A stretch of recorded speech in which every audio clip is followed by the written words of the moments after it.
Hello, amateurs. Welcome back to another episode of the Amateur Rugby Podcast, here to help soothe your Sunday morning hangover with some wonderful rugby chat about the grassroots of the game. I'm your host, Tim, and I've got another amazing guest for you today. This man started his rugby career in the rugby stronghold of Devon. He went on to play for his regimental units in the British Army, and we met whilst volunteering for the Bhubesi Pride Foundation in Africa. Please welcome Mr. Richard French. Frenchy, how you doing? Yeah, good, Tim. Thanks for having me on. Very welcome. Good to see you. Now then, let's start about where we met. Tell people about the Bhubesi Pride and what it does down there in Africa. Yeah, it seems like quite a long time ago now. I think it must be 8 years ago, I think. Well, you were on a lot longer slog than I was. I came and joined you guys in Malawi, and then followed for a few countries, I think ending in Namibia. But Malawi to me was actually the highlight. I really enjoyed the country and the schools we were teaching in there. But the Bhubesi Pride is a rugby-based charity, so it goes out to Africa, supports and helps local communities through teaching of sport and building it up. Some of the children obviously they all went to schools, but we also had street children, people of all different sort of levels and at different ages, and it was really fantastic, and met some great people from. There's quite a few from England, but there's a lot from across the world as well, wasn't there? Yeah, absolutely. And as you rightly say, I did 3 months out there, and I think you joined in my last 2 weeks, so I was very much on the way out as you were coming in full of energy. It was interesting crossover. Tell me a little bit more about it, though. Like, what were some of the experiences that you had there that really stood out? Yeah, well, for me, it was I was being medically discharged from the army, but I was still being paid, but I wasn't in work anymore. And my wife actually suggested this is like the perfect time. I've always wanted to go and do a volunteering role somewhere, but obviously with finances and mortgages and everything, it can be quite difficult. And I joined the army straight out of school, so I'd never had that sort of gap year. And I came across it, I can't remember how, online somewhere, and it just seemed to fit perfect with me. So I put my name down, had the interview with Richard, the founder of the foundation, and got a place. And there was I spent a lot of time in Africa, and this was a part of Africa I hadn't been to before. So it just sort of ticked all those boxes. And with people with very different levels of rugby out there. There's some of the team were young and still very keen. Some have been playing for a long time. Some were very good, and some were very amateur, like myself. But it didn't really matter, and we all had a good laugh and a good kick around, had a fair few games ourselves. But we sort of got paired off and went into the different schools for 2 weeks. And in Malawi, I went to the special needs school. We taught a lot less rugby, and it was more lions and goats, so like British Bulldogs, sort of adapted. Because a lot of the children, there's no way they could have played rugby, and some were in wheelchairs, all different disabilities, mental and physically. But it was one of the best 2 weeks I've ever done, and finishing with a tournament where all the schools come together. It was me and Sophia in that school, and it was it's one of the best experiences I think I've ever had in my life. That 2 weeks in Malawi, it was great going on to Botswana and Namibia, and Zambia, but the Malawi for me was definitely the highlight. Yeah, you mentioned Sophia there. She's been on the podcast before, as has Piers Mitchell. Yeah. I don't think you met. He'd gone already. But like, one of the things I remember, and this is a real sort of African kind of thing, is I remember seeing a video of you leading a conga of, I want to say, like 100 kids or something. It was just a really sort of beautiful moment. Do you remember that one? Yeah, that was at a school I was talking about, and it was because we'd go back and stay in our hostel, and as we sort of arrive in the Bhubesi bus, what's she called, Nala, wasn't it? The bus, the minibus of many cramped legs, and you'd be coming into the school, and the kids would be running down the road to meet you, and sort of like a bit like celebrity status, but what sort of dragged home to me is the charity goes through there once a year, and that sort of 2 weeks is a massive highlight that they must think about and look forward to, seeing that bus coming in, bright yellow, highly decorated bus arriving, and those two weeks are probably a real big highlight for those children. Obviously, different people, predominantly the odd person goes back again, but many different people every single year. But they just know that it's going to be a fantastic 2 weeks, and it was sort of quite heartwarming for us. I mean, obviously we have things we look forward to at school, but it's very different everything. So yeah. Yeah, it's a phenomenal thing, and I encourage people to go and listen to the other episodes I've done with Piers and Sophia as well, if you want to find out a little bit more, and then dig into it and maybe sort of apply yourself if this sounds like something that would interest you. But Frenchie, let's go back to the beginning. How did you first start playing rugby? Tell me your origin story. Yeah, well, I'm from a military family, so I travelled around a lot. I was born in Germany, that famous rugby country, and lived in Belize, another country that doesn't play rugby. But because of both my parents were in the army, me and my brother went to boarding school, which the army kind of paid for, and the schools I went to didn't really play football. It was hockey, cricket, and rugby. I was no good at anything else. Rugby and running were the only two things that I ever enjoyed and was quite good at. And I just think rugby's the ideal sport for that, where I was a lanky, skinny kid. We had short kids, tall kids, fat kids, muscly kids.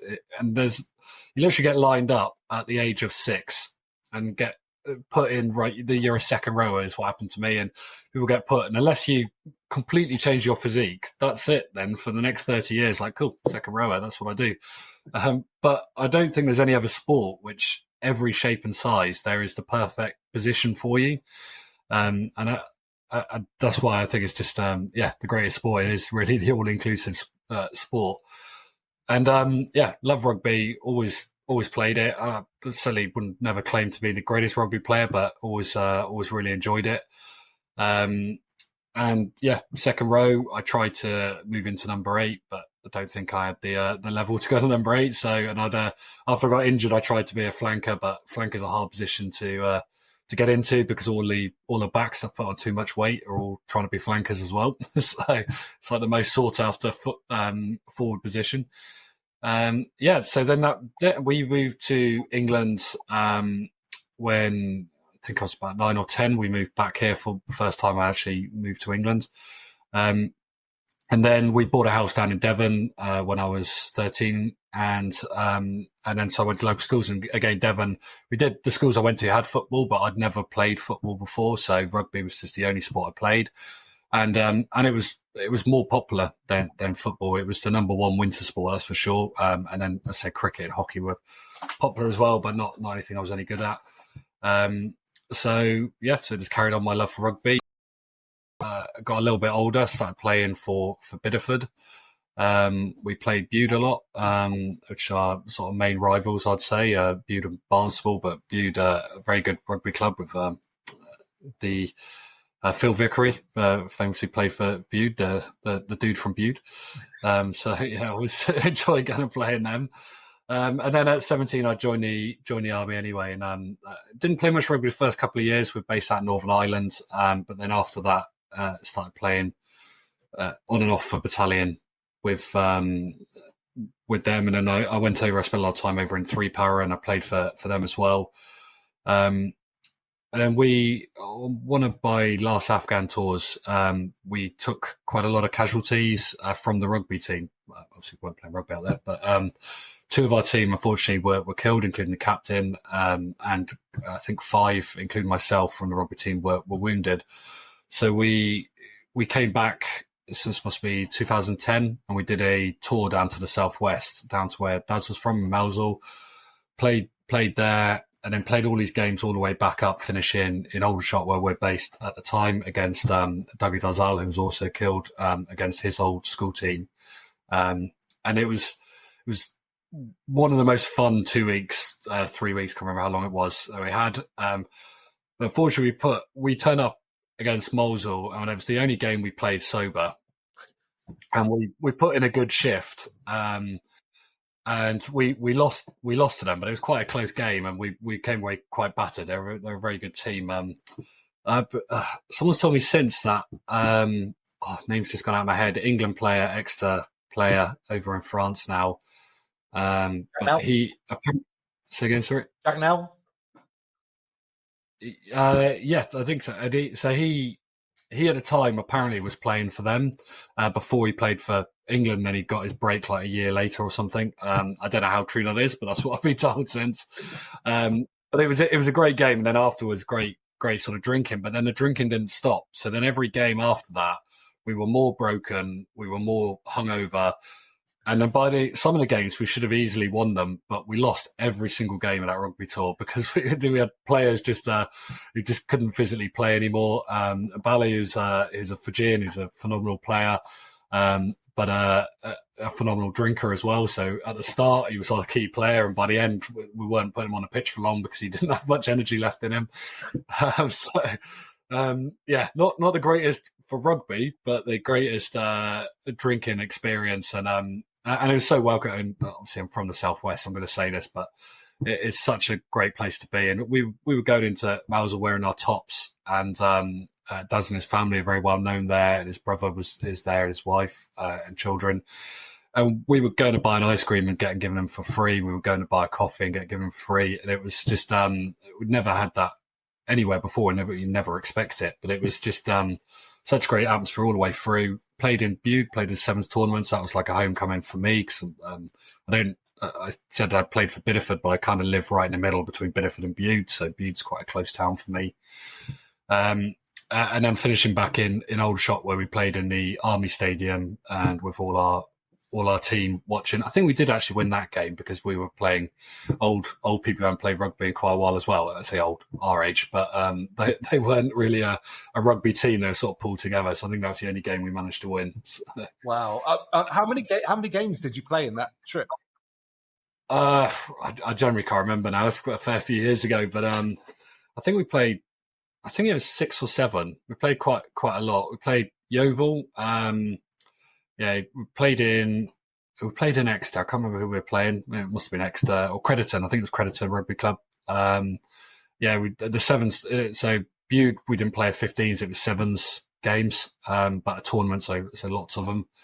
Mausel and then Aldershot. There's probably some others I missed in the middle, but it was a game every sort of 2 or 3 days. And I think we took a squad of about 25 people. So most people were playing at least half a game. Some people were playing a whole game each time. What a stretch that is, mate. Now, this is something I was going to come on to later, but we might as well do it now. Like, to get through that, you talk to me sometimes about the squaddy mindset, and I'm assuming that there was a lot of squaddy mindset going into like being able to back that up day after day after day. Talk to me about that. What does it mean to you? Well, I mean, that was coming straight off the back of quite a rough Afghan tour, and I think it made us. We weren't all together. We were split out. I was in somewhere called Patrol Base 4, where we took a lot of the casualties and where we lost Daz and Dougie. We had people in Patrol Base 3 who didn't have anything the casualty level we had, and then Patrol Base 1, that was a pretty safe location. So we'd all had very different experiences, but we'd all lost friends. We'd all sort of seen and done different things, and I think it brought us together quite well. And there was people on that trip that I was really talking to. I might have seen them around battalion, but an army battalion has about 600 people. And because I disappeared off to 3-para quite often, there was a lot of people there that I'd never spoke to before, never met before, hadn't necessarily played rugby with before.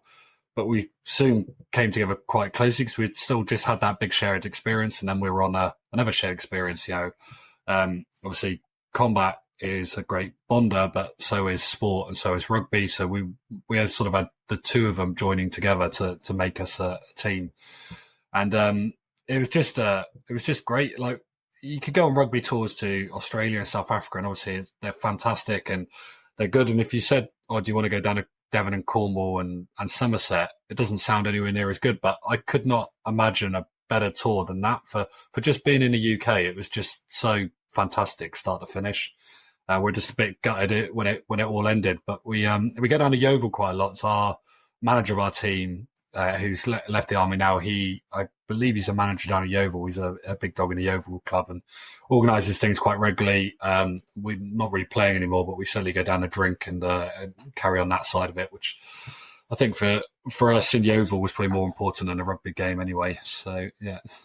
Fair enough. Now, what about the games other than that? What other games did you play previously as a regimental rugby team? Who do you play against? How often? And all that kind of stuff. Yeah, so it depending. Certain times in the career, it would just be that they just pitch together a few games and they don't mean anything, and we just go and play another regiment or another battalion or something. But quite often we would go for.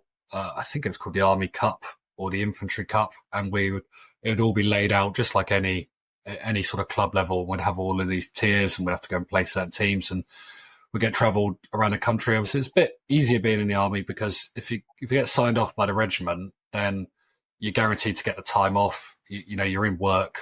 I lived in camp, working camp. It's just your whole life. So you just get on a bus and go off for the day or go off for the weekend. They probably do it going over to Cyprus and stuff like that, wherever soldiers are based. But when I was doing it was only around the UK. But we'd have a game up in Catterick, say on a Wednesday, so we'd have to drive up there, play the game, often spend the night then, and then drive back the next day.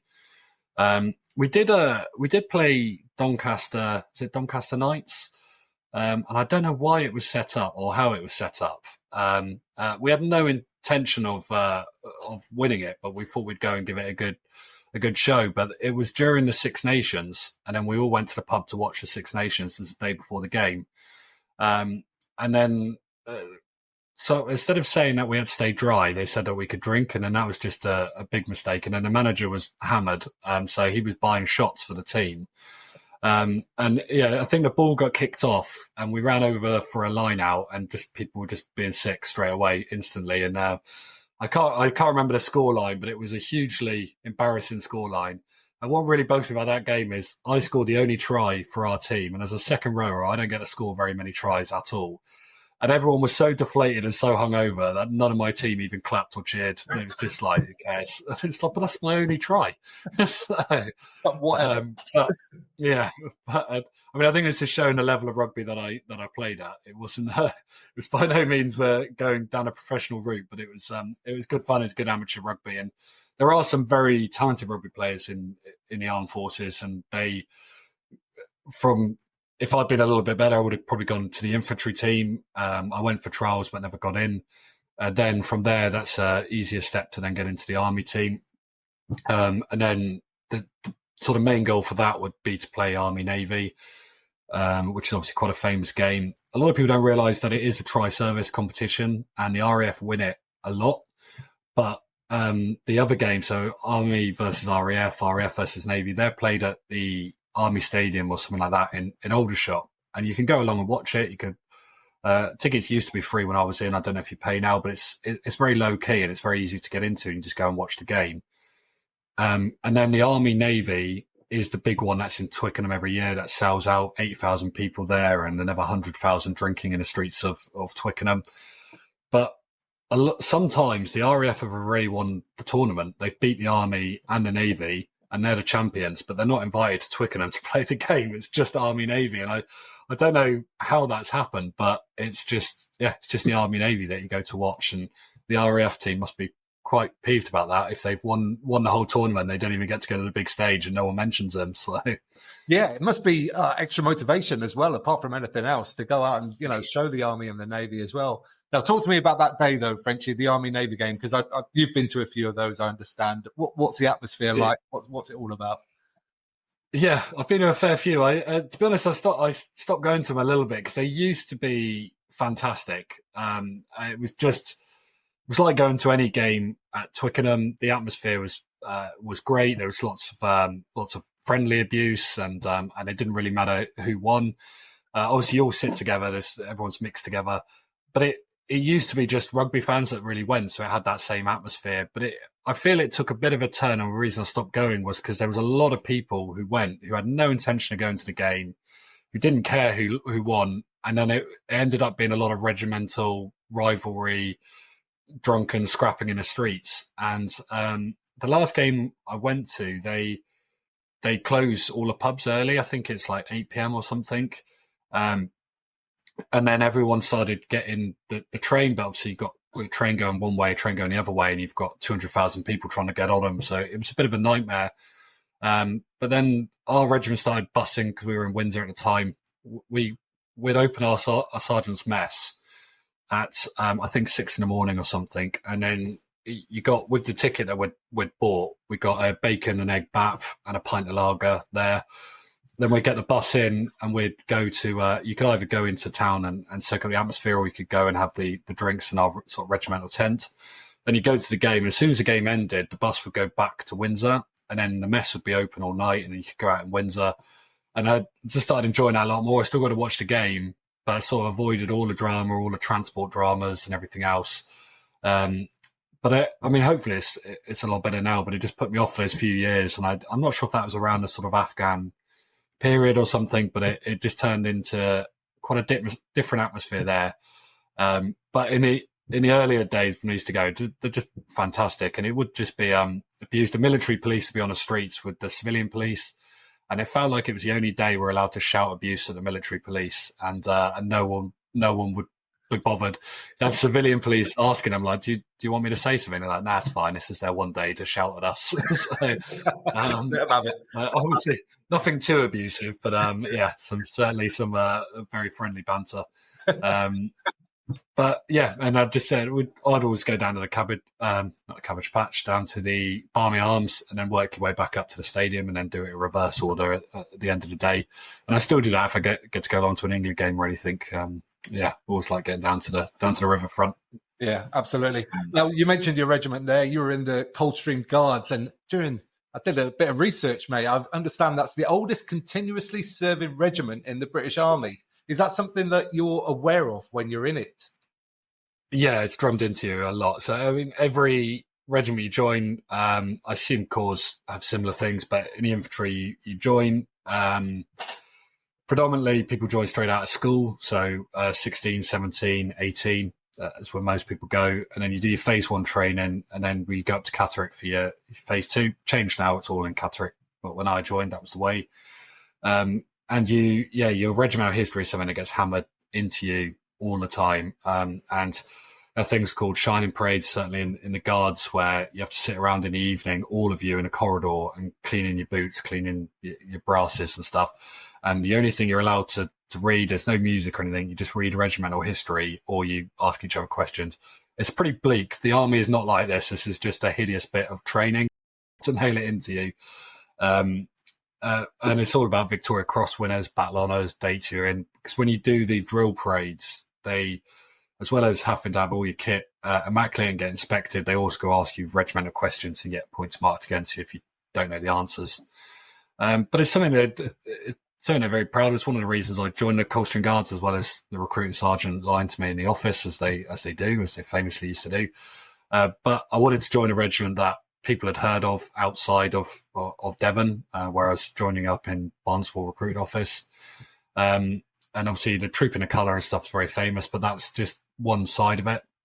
And actually, the 17 years I was in, I only wore tunics to go to weddings. I never did a Queen's Guard. I never did a troop in the colour. I managed to avoid all the drill. I wasn't particularly good at drill. Certainly didn't enjoy it. And I managed to just stick to the green soldiering side of it. But the regiment, as I mentioned, we're in Afghan, but the regiment's been involved in the vast majority of conflicts in the last 375 years that it's been formed. It is. I mean, it's done everything from Waterloo is very big. They held Hougoumont Farm, which Wellington himself said was the make or break for us winning that battle. And how different would Europe have been if Napoleon had won? Like, who knows what future we'd hold. Now across the whole of the world, really, because if Napoleon had won, the British Empire wouldn't have continued growing. The French Empire would have. I wonder how the world would look. And Wellington himself said that was down to the sort of a couple of battalions that he put into Hougoumont Farm to hold that pivotal point. But even it's been a lot on the TV recently because they just had their 375th anniversary. But I was learning extra history on that, about how they were involved in putting out the fire in London, and something I'd never heard mentioned before. And you just think over those years, there must be some serious history in there. But in modern times, I mean, the guys are doing stuff now. They a lot of the tours are going along the sort of Russian border. So a lot of American, Canadian, British, all the European troops are there. So Estonia, those sort of areas along there. They're training the Ukrainian soldiers here in Britain. A lot to send them out. In my time, it started with just Northern Ireland. The Balkans was still sort of going on, but I never got to go out. But again, I say it was going on. It was very quiet, but they were still there as an optional tour. But for me, his first couple of tours were Northern Ireland. Then Iraq happened. Well, September 11th happened while I was out in Northern Ireland. So then it was Iraq, then Afghanistan, then did training teams out to Somalia, Saudi Arabia, those sort of things. And one of the things I did, which I enjoyed the most, and one of the reasons that led me to the Bhubesi Pride, was I did anti-poaching out in Kenya, a couple of tours of that. And that's something I really enjoyed. It's probably the one thing I did in the army, which I can talk about to anyone. So there's people who obviously don't agree with Iraq, Afghanistan, and I've certainly got my own feelings on Iraq as well. And so you can't, some people want to hear about it, other people don't, or they've got their own sort of misconceptions on what we did. But anti-poaching is the one thing, apart from maybe poachers, that everyone's sort of on board with, are quite happy to talk about. You can sort of talk proudly about it. What we did out there, we'd go out on the operations doing the anti-poaching, but we were training the rangers and then going on the operations with them. We weren't sort of engaging the poachers. We were armed for self-defense, but we would only literally to protect our own lives and the lives of the rangers. Obviously, it's quite bad. British soldiers are involved in firefights in a country we're not at war, Kenya or something. But the rangers do all of that. We're just there sort of mentoring them and sort of training them. But what I found was a lot of rangers that I worked with had been poachers or been sons of poachers or had been Maasai or Samburu. So they'd gone on lion hunts and things, not in a poaching sense, but in their traditional way for protecting their cattle. And once they'd been sort of re-educated and sort of learned things, they'd gone completely the other way. And the best ranger you can have is someone who used to be a poacher. They know how it all works. Most of the actual poachers on the ground are just people who get paid very, very little money. And although the rhino horn, which is the ultimate thing they're after, or tusk or pangolin or whatever they're there to get, that sells for massive money in China, Vietnam and places. But the way it filters down to the people on the ground, they're getting a few dollars. And although I completely and utterly disagree with poaching and trophy hunting, their sort of mentality is, $5 will feed my family for a month. Do a choice between an animal I've never really cared about or my children. And it's so we want to stop them, but the best way of stopping it, and the way that certainly Kenya is doing very well, Botswana is a good country for it. Not all countries are as well, and corruption as a factor now as well. But it's just re-educating them in it and showing them what the purpose is. Because I talked to Samburu warriors and they'd say, why do people pay thousands to come and look at a boring leopard? Look at my beautiful cows. And it's like, well, yeah. And that's his theory. It's like, well, cows are beautiful. A leopard's just a pest. Why do you care? And it's like, well, you might not get money from those tourists, but, you've got the roads, you've got this, you've got all this infrastructure, money comes in the government, the healthcare, the education system, and it is sort of spreading out more in there. And you'd meet Samburu warriors, in school, and then one that'd be with them who's well educated and traveled a little bit more, even if it's just around their own country. And they're learning why it's important to have tourism, to have that money coming in. And that is the best way of stopping it, because these poachers aren't from the local village. And so like myself, or even rangers that might be from a big city, they won't be able to tell who the poacher is and who the local is, but everyone in that village knows everyone. So they can point out. So they need to not want poachers to be there. And in parts of Kenya that I worked in, that mentality was there in the villages, and they would literally point them out and say, he's not one of us, or this person traveled through yesterday, we're sure he's a poacher. He had such dogs with him and everything else. but talk about those poor poachers that go in there. The bravery levels they have sometimes. I mean, we caught a poacher, caught him alive, and he was arrested. After that, I don't know what happens with them. But he'd gone in. He had a homemade rifle, and you could only put one bullet in it, and he had one spare bullet.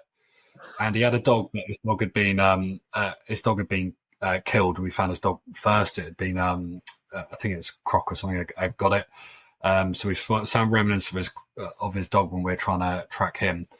And then he was arrested. He didn't shoot at the rangers or anything, so it was just a straightforward arrest.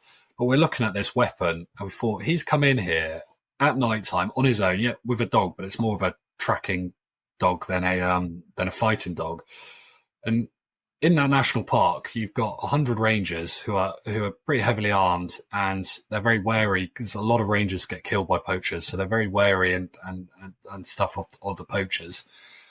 But it's also, this national park has got lions in it, it's got leopards in it, it's got hyenas, it's got wild dog, it's got, as well as the elephants and the rhinos. And if you're in an area that's been poached before, the elephants are very, very defensive, and they're very aggressive to humans because the only interaction they've had is humans killing their young or them.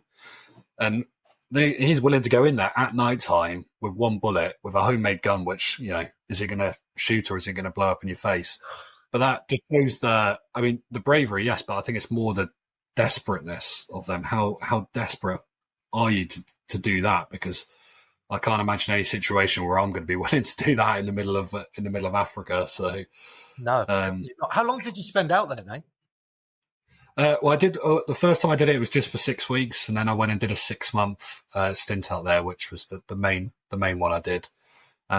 Based up in Laikipia, sort of areas in the parks up there. So, which is one of my favourite parts of the world. It's it's a lot of beauty in Africa, but that part of Africa, I just love it. The people there, didn't see any sort of racial divide. The way that people worked, the white Kenyans, the black Kenyans, everyone that I saw, I never saw any major issues there. There's some poverty, but you haven't got the extreme poverty that you've got. I mean, there is definitely poverty there, but not the extreme poverty that you see in Nairobi and places like that, where you can see that contrast of massive wealthy houses in Karen area, and then the largest sort of what's the word for it? Where all they just put tents and things up. I think the largest one in the world, or it certainly used to be, is in Nairobi, which you'll pass when you're just driving around.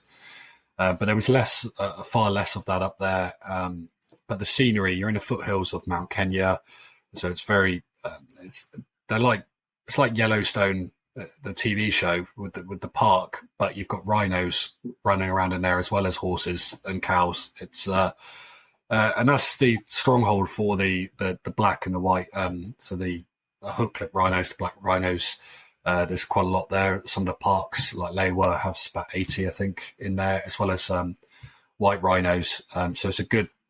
That 80 doesn't sound like a lot, but in terms of rhinos, that is a lot. So yeah, they're doing really well in that area, and there's not many because of the anti-poaching training and the rangers. And there's a few charities, Four Rangers charity, Save the Rhino, those sort of ones. They do a lot of work out there and support the rangers and the training and everything a lot. And that's really helped to protect them. And unfortunately, occasionally someone does get in and something happens, but they're very rare now.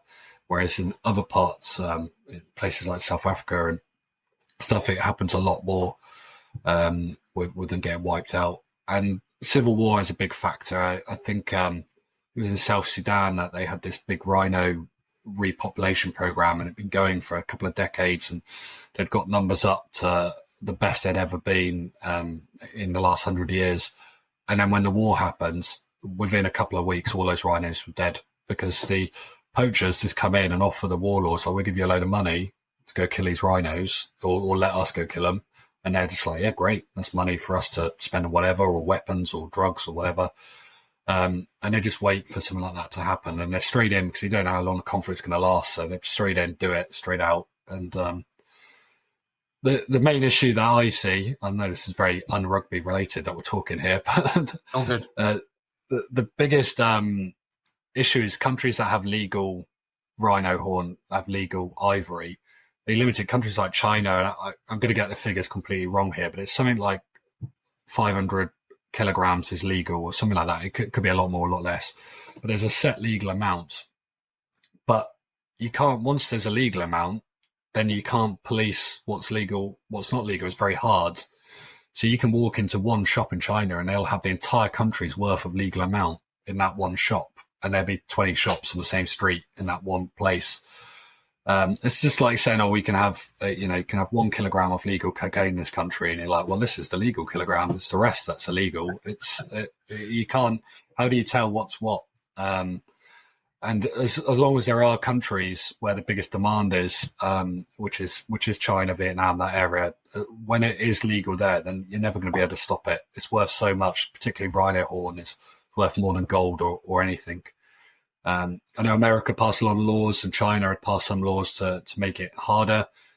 Trump reversed them when he came into power last time. And then China, I think, backed out on what they had agreed as well. So things were moving in the right direction and then was all reversed by certain people coming to power, and there's nothing you can, they can do about it. They can damage it for 4 years. They can damage it for another 50 years. But in a 4-year presidential time frame, you can undo 50 years of good.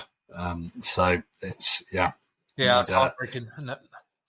Yeah, and they often slide these things under the counter anyway. There's something else going on in the world. That's, when there's a big attack or there's a war like what's currently just happened with Israel, America, and Iran, you want to try and look behind the scenes and see what laws have been passed in your own country and around the world, because that's often when these really like outrageous things are snuck under, because no one cares at that time. It's all about the bigger thing that's happening.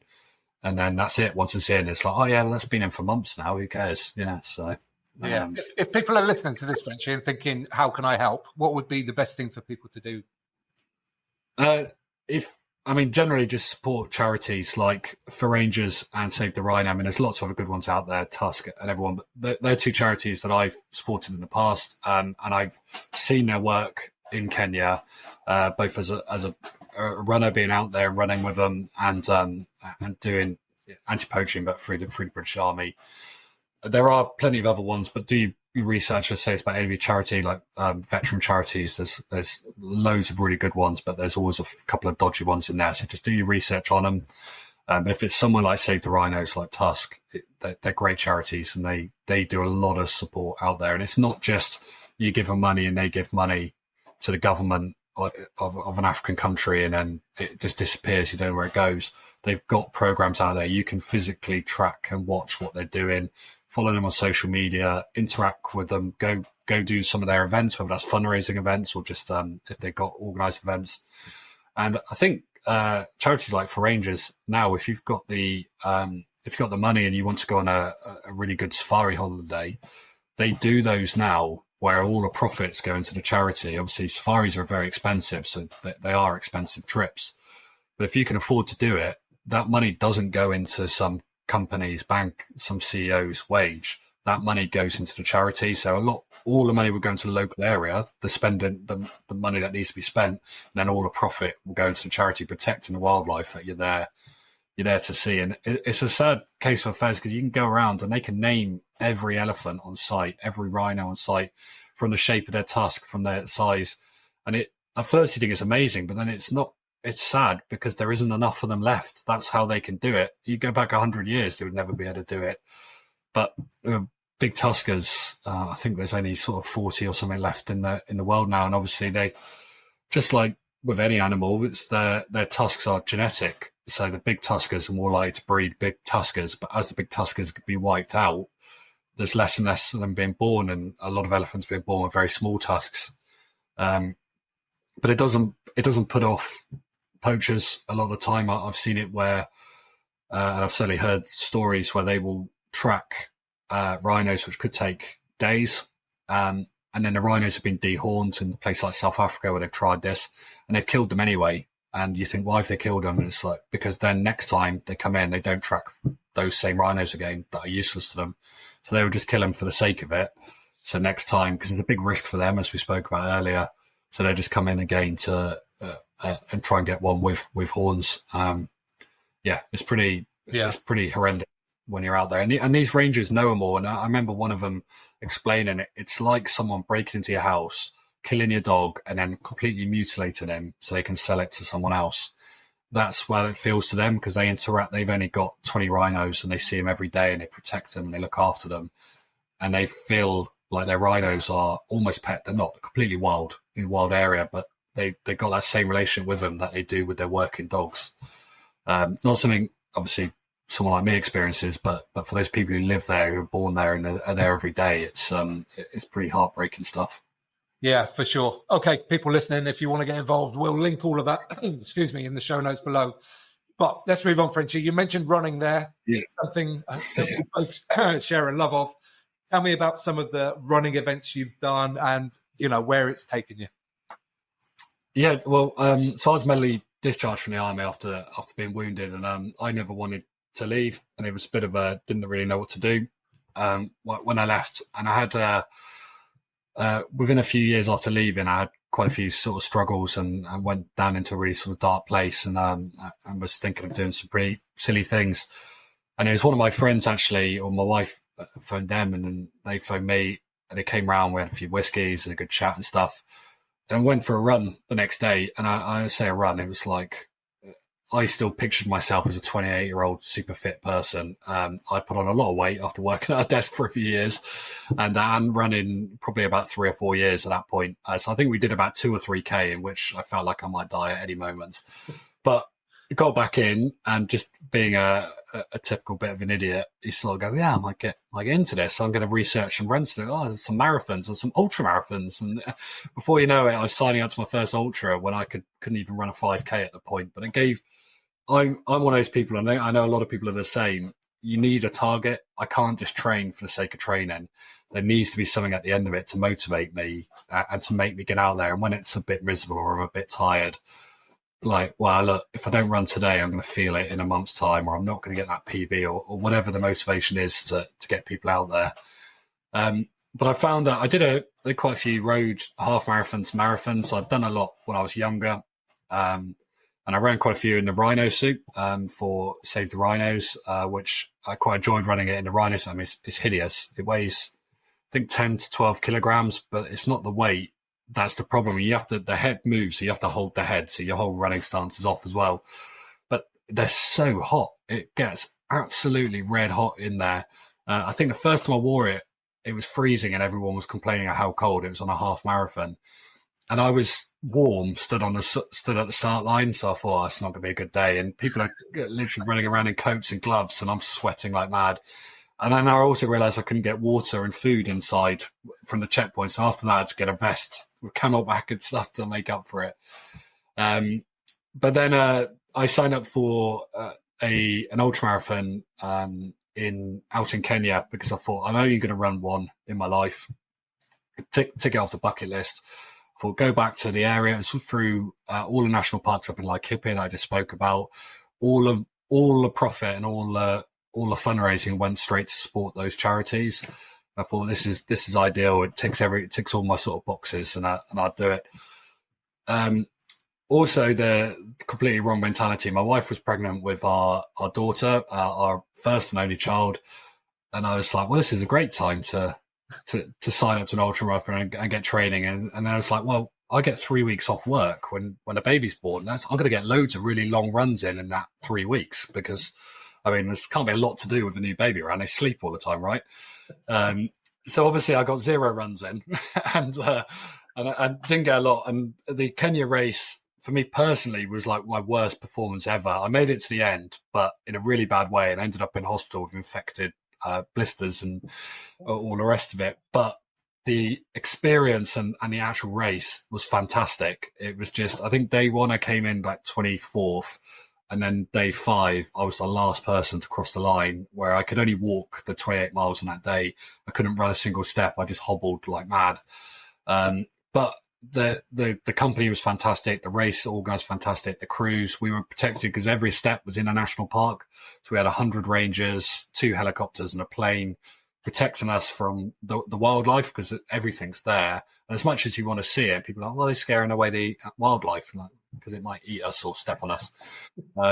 but we still got to see a lot. We got to see a lot of reticulated giraffes, herds of elephants, and it's many runs where you're running along, and then park ranger comes running out of the woods saying, stop, and you stop, and you're like, oh, you're going to ruin my Strava time.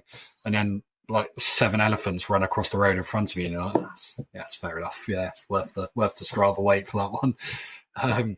So that was a fantastic event. And like I said, it was meant to be my only ultramarathon. That's what I told my wife. That's what I told myself. And because I didn't do very well and I was in a bad way afterwards, I didn't do another one for a year. And I generally believed my own lies that it would be the only one. But it's an extremely addictive sport, as you know, and I cannot explain it to anyone. It makes no sense, but they are fantastic and they make you want to do them over and over again. And then the next time I decided I did quite well. I think I raised about £3,500 for the charities when I did that race. But I thought I want to raise more, and I did one for veterans charities. But I got a team of veterans together, Jordan, and did one through the Wadi Rum Desert. And I trained properly for this one. And my daughter was 2 or 3 by the time we ran it. So I could actually get some training in. So I personally did a lot better, but the experience was still fantastic. Obviously not wildlife, but the terrain in the Wadi Rum and the views were amazing. But I sort of done it in my own time. And then I enjoyed it so much that it led me to working for charities. At the time, I worked as a caseworker for a homeless charity. But I switched over to working in events for military charities, and I really enjoyed putting on those events, getting teams of people together. Predominantly, we get a mix. Some are very good runners, some have run ultras, but the vast majority have never run an ultra or haven't run since they left the army. They are me 4 years before, basically. They're in the same situation that I was in. A lot of them don't feel like they need any mental support or anything. They're not in a really dark place, but all of them at the end of it say, I did not realize how much I needed to be with a group of like-minded people, just laugh, chat, joke, because family life's great, but it's family life, it's not friends. And a lot of people leave the military or have a normal job and they just do work, family life, and their social, certainly when you have children, your social life changes a lot or sometimes disappears altogether. And that's fine. That's life. It is what it is. But you don't realize how much you miss it until you just have something that gives you that sort of real bump up. And then a lot of people switch into running. And I feel all sport is so important to everyone for not only physical health, but mental health. And whether that is a team sport like rugby or like five-a-side football at the weekends, or if it's running, or if it's going to the gym and getting body beautiful, whatever it is, something to get you pumped up, get you happy, get you back in, mixing with like-minded people. And running's a pretty solo thing. I like to run on my own. I don't like running with people when I'm training. But on a race, I'd never wear headphones. I chat to people all the time, and you meet so many different people. I meet an airline pilot who you run with for 20 minutes. And then next you meet someone who's been unemployed for 6 months, struggling to find a job. And then you meet this and paramedic, a school teacher, whatever, an IT consultant. And everyone always starts with, oh, my job's quite boring. But it's not. It's completely different to yours. And it's really interesting listening to them and their journey and why they're there. And a lot of the time you have the same 20 people every day that you meet on these multi-day races because you're all roughly the same speed, but not exactly. So you run with each other for a bit and you go quicker or they go quicker. And then the next day you do the same thing. And then you're at the bar at the end of the race catching up. And there's people that I'm still in touch with now, and I still meet up on runs that I ran with in Jordan, which was 2021, in Kenya in 2019. And I still meet them now when I come on to talk about what I'm doing in the future. Some of those people are now involved in what I'm doing now. And it's a fantastic community, which if you've never run before, you might not expect because you think it's just a bit of a solo loner sport, but it can be if you want it to be. You can run on your own like I do, or you can run in groups and clubs, but you can still be a solo runner and have that sort of atmosphere and everything afterwards. And a lot of the competitiveness that you get in road running, what's your marathon time, what's your 10K time, blah, blah, blah, what's your PB, that disappears in trail running because you can't judge it. You can do a 50K one week. People go, well, what time do you do it in? It's like, well, it doesn't matter because it was raining and it was uphill or it was hailing or it was through sand or it's through ice. They're all so different that there is no PB unless you're going to go and do it on a treadmill, which would be pretty devastating to do. Really? But yeah, so I just find it's very, and you could be chatting to someone who's going to win the race, or chatting to the person who's going to come last, and everyone's there for the same reasons. Everyone's just, there's none of that competitive sort of spirit, or sort of aggressive competitiveness there. You're just racing yourself, and you're there for your own reasons, really. Yeah, amazing, mate. So all of the things we talked about today, all of those experiences that you've had in life have led you to this point now, basically. So tell people about what you're organising coming up now and what you hope it to be. Yeah, so obviously all the sort of military experiences and everything I went through, that led me into working with charities, volunteering with charities, and I've always enjoyed doing that. And then, as I said, I went on to doing events. What I was finding a little bit was some of the companies I was using for the events, they're charging more and more money, which means that charities in general, they're all different, but generally they need to get a 2-for-1 return from something. So if you sign up to a race and they say you've got to raise £2,000 and you think, why have I got to raise £2,000? It's like, because they're spending £1,000 to get you to that start line. That's generally how it works. But companies are charging more and more. So then we're having to put on like £3,000, £4,000 fundraising, £6,000 fundraising. And some people can achieve that, and great. And if it's their first event and they've got a good job or they work for a big company, then it can be achievable. But for most people, I've never raised £6,000. I've done a lot of fundraising events in my life. I've never managed to raise £6,000 in one go before. And then when you do sign up for that, the pressure of it kind of ruins the event for you. A lot of people say, I've said it in the past, people say the run's the easy bit. It's just fundraising. It's the most stressful part of it. But it's not the charity's fault. They're not being greedy. It's what they're having to do. And I spoke with a couple of other veterans who I mentioned a minute, who are quite well known. And I said, I think I've got the experience. I've race directed now for quite a lot of races. I've got a lot of friends who are race directors who are willing to work with me. So I can do this event and cut out that middleman. So I work directly with the charities and directly with the ground agent, and just cutting out that person in the middle who's all getting paid and all making a profit. And that can bring down the cost of the event, bring down the fundraising target for them to make it more accessible for everyone, but still supporting those charities. And so the people I was chatting, I partnered with is Jason Fox from TV, quite a few shows, but SAS, Who Dares Wins, being the most famous. And Brian Wood, who's a military cross winner from the army, who wrote a book called Double Crossed and got turned into a BBC miniseries about his life and experiences. He's done a lot of other stuff as well. But both of them have done loads of fundraising, and that's how I've met them over the years. And then we went this year. I was doing the admin, they were doing the hard work, along with Carl Heinert and Aldo Kane. They did a 500 kilometers through the Arctic Circle so they're pulling pulks with 40 kilograms of equipment and food, and they had 10 days to do it. It might not sound that hard, 50k a day, but in that terrain, in that weather, and having to build their campsite, melt their snow and cook everything, it was brutal. And it's a huge dropout rate of quite a small field already.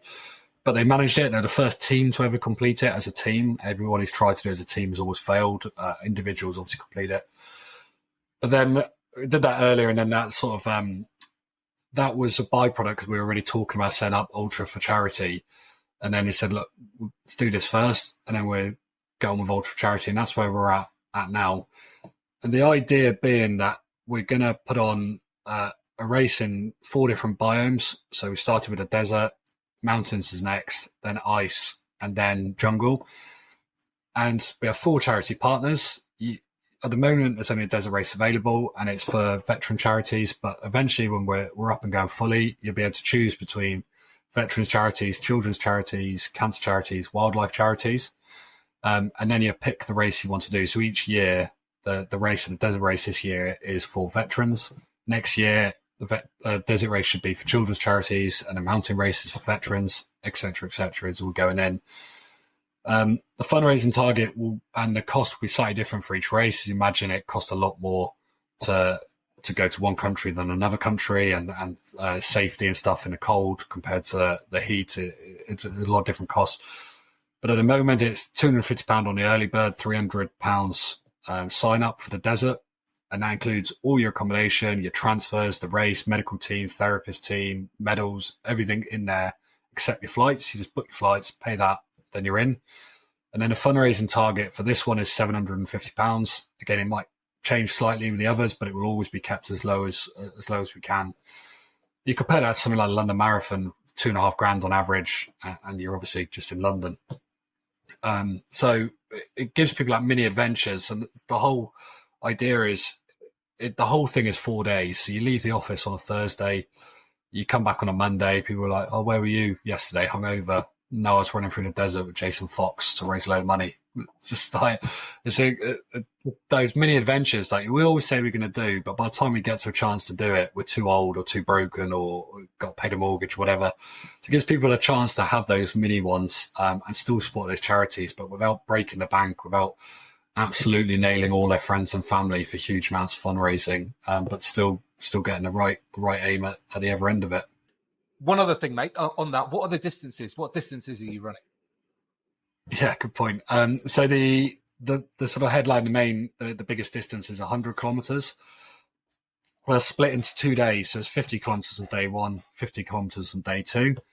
Or you can do 50 kilometers on day two, or you can do a 25 kilometers on day two. And the cutoffs are huge for them. There are cutoffs because of safety and stuff, but you've got, I think it's something like 16 minutes a mile to do it in. If you're doing a 25k, you've got all day to do 25k, which is about 15 miles. Obviously the terrain and the weather can be tough, but there is plenty of time where you could physically walk those distances and still get it achieved. Walk every step. If you run and walk, which is what most people do, they run for a bit, walk for a bit, you get in hours and hours and hours to spare.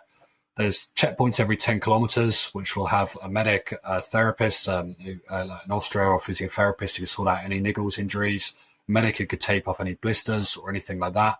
Obviously, anything major that happens, they're there as well. But when that's not happening, they're there with volunteers. They're filling your water bowls. They're getting you back out on the trail. You can sit there for an hour and chat to them if you want to in the shade, or you can just fly through the checkpoint and get out as quick as you can. Yeah, and it's as I said earlier, the communities of these what really makes them. And I've got people, most of the people who are involved in Ultra for Charity now, including yourself, Tim, are people I've met over the years, either at these previous running events, other charity events, through the military, and they're sort of all come together to make this happen. And loads of people were signing up for this that I had run in Jordan, I'd run in Morocco, I'd run in the Azores with. And it's going to be a really cool to sort of having all these people in there, and then you'll make friends. Some people coming out in groups, some people come out in pairs, couples. Loads of solo runners come on this. I've only ever gone to things on my own, and you make those friends straight away. You meet someone at the airport, you see them at Gatwick, and you'll be like, right, he's wearing a set of Hockers and he's got a dodgy cap on. He's clearly coming out to the same race as me, and you start chatting, and you'll chat for the whole event and then stay friends afterwards and be looking to sign up to the next race together. So we're in Tunisia this year. Next year, Tunisia will be available again for the desert race, and we'll also be having Albania as our second event, which is the mountain events, which I've just got back from. It's another absolutely fantastic country, as you know. Anyone who hasn't been, it's a real corker. Yeah, all of that is really cool. Tell people about the start and finish line for the Tunisia race as well. Yeah, for any of the Star Wars fans out there, Mos Espa is the start and finish line for the 50 and 100k, and the 25k starts elsewhere but finishes there as well. So Mos Espa, Luke Skywalker childhood village, it's all still there. You get to there plenty of time to walk around before you start the race and at the end, but it depends how much you can walk at the end, before getting bus back to Tozor, where the hotel's got a swimming pool, got a bar. So yeah, a bit of prize giving, and then just loads of stories from beers, basically. Amazing. Okay, we are going to bring that part of the show to a close now, mate. And this is going to be a massive left-hand turn as we go back towards rugby. So this is the stash section. So what is your favourite rugby kit of all time? So this can be any team from any era. Well, I mean, I'm a huge England fan. I always people ask if you're British or English. I'm British all year apart from the Six Nations in the World Cup, where I become English for that period. But I am always quite jealous of the All Blacks fans. I just think they're top. It's simple, it's clean. You can spill beer and mustard on it, and it doesn't matter. Whereas in England, top, I'm constantly buying new ones because I've trashed it after having too much drink the night before. So yeah, I think it's a simple, clean, just really good looking top. I mean, all the Polynesian countries have beautiful ones, but I think I'll have the same problem with covering them in beer and food stains. Good choice on practicality. I like that. Okay, and what about awful kits? Any kits that you really dislike at the moment? Well, I'm an extra cheese fan, and I've always liked their tops, but I'm still wearing the old tops. I'm not overly happy with the changing of logos and mascots and everything. And yeah, I prefer wearing the old ones than the new ones. And it's not just because I'm being tight and don't want to spend another 60 quid. I just think they're better tops. But at some point, I'm probably going to have to stop wearing it, or it's going to get ripped and I'm going to have to buy a new version. Yeah, or beer and mustard. Yeah. What about your favourite stash that you've ever received? So this could be a shirt that maybe you've earned or somebody gifted to you, something like that.